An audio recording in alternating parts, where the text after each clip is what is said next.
Hi, I'm Faith from Harmony Schools, and my STEM project today is Balloon Helicopter. Okay, you're probably wondering how this toy is related to STEM or physics, but let me explain. When you put together the blades on the helicopter, whistle, whatever you want to call it, you make a helicopter blade. And you attach something in the balloon so it can connect to the whistle. So I'm attaching this blue thing. And then you blow it up.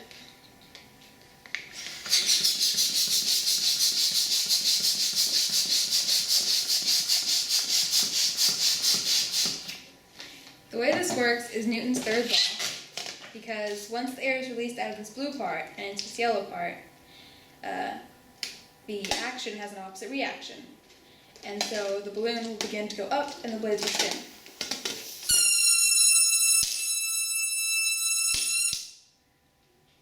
Thank you for watching Harmony.